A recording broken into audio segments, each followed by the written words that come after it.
Et salut! Alors dans cette vidéo, on va voir comment trouver la matrice associée à une forme quadratique. On l'appelle aussi la matrice de la forme bilinéaire symétrique.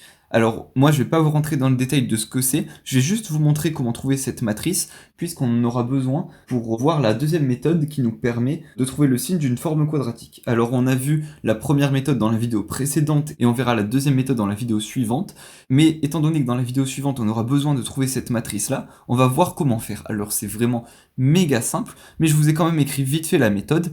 Mais ce que je vous propose qu'on fasse, c'est qu'on fasse ça avec un exemple.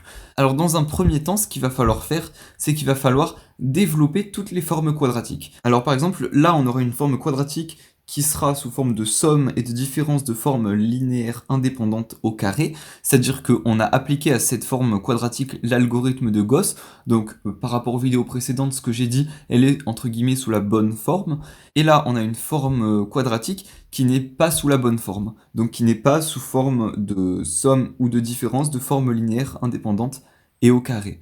Alors du coup, ce qu'on va faire dans un premier temps, c'est que peu importe la forme dans laquelle se trouve la forme quadratique, on va développer. Alors du coup, le gros avantage, c'est qu'on n'aura jamais besoin d'appliquer l'algorithme de Gauss pour cette méthode. Alors du coup, on développe. Alors ça, vous pouvez le faire de votre côté, hein, c'est simplement mettre au carré, donc j'ai simplement écrit les résultats ici, mais vous pouvez le faire de votre côté, pour le coup c'est vraiment super facile. Alors une fois qu'on a fait ça, ce qu'on va devoir faire, c'est qu'on va faire ce que j'ai écrit ici. Alors du coup c'est parti, on va s'occuper de l'exemple numéro 1. Alors ce qu'on va faire, c'est qu'on va écrire une matrice comme ça, et du coup, ce qu'on va devoir faire, c'est que à chaque fois qu'on a un terme carré, on le place dans l'intersection. Alors, pour être plus précis, ce que je vais vous proposer de faire dans un premier temps, c'est d'écrire cette matrice de manière un peu plus explicite. Nous, on a deux variables, donc on s'attend à une matrice de dimension de 2. Donc, c'est-à-dire deux lignes et deux colonnes. Alors, pour ça, je vais séparer les lignes et les colonnes, et du coup, on aura un résultat ici, un ici, un ici, et un ici. Alors ce qu'on peut dire dans notre tête, c'est qu'on dit que cette première colonne, elle correspond à la variable x, cette seconde colonne à la variable y, et pareil pour les lignes. La première ligne, la première variable, et la deuxième ligne, la deuxième variable. Alors ça, évidemment, c'est la méthode hein, pour vous, mais il n'y a vraiment pas grand-chose de mathématique. Alors du coup, on revient à la méthode, les termes carrés, on les place dans l'intersection. Là, on a x carré, et ben on va placer dans l'intersection des x. C'est-à-dire là, on a x et x, donc on place notre x carré ici. Alors plus précisément, on va pas placer le x carré, mais on va placer le coefficient qui est devant. C'est-à-dire que là, c'est comme si on avait un x carré. Donc du coup, je vais placer le 1 dans l'intersection des x. Pareil pour y, là c'est comme si on avait un y carré, donc je vais placer le 1 dans l'intersection des y, leur intersection, elle est ici. Maintenant, pour les termes qui ne sont pas carrés, donc les autres termes, ils vont se placer dans les deux cas possibles et sont divisés par 2.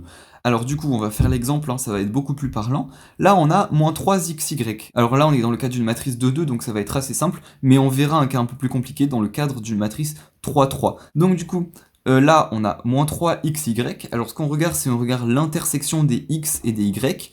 Donc là, on a x, là, on a y, donc l'intersection elle va être ici, mais il y en a une deuxième d'intersection, là on a x, là on a y, on a une deuxième intersection qui est ici. Donc dans le cadre des matrices de 2, hein, c'est simplement les carrés vides, mais on verra un peu mieux ce que ça donne dans le cadre de la matrice 3-3, donc dans le deuxième exemple.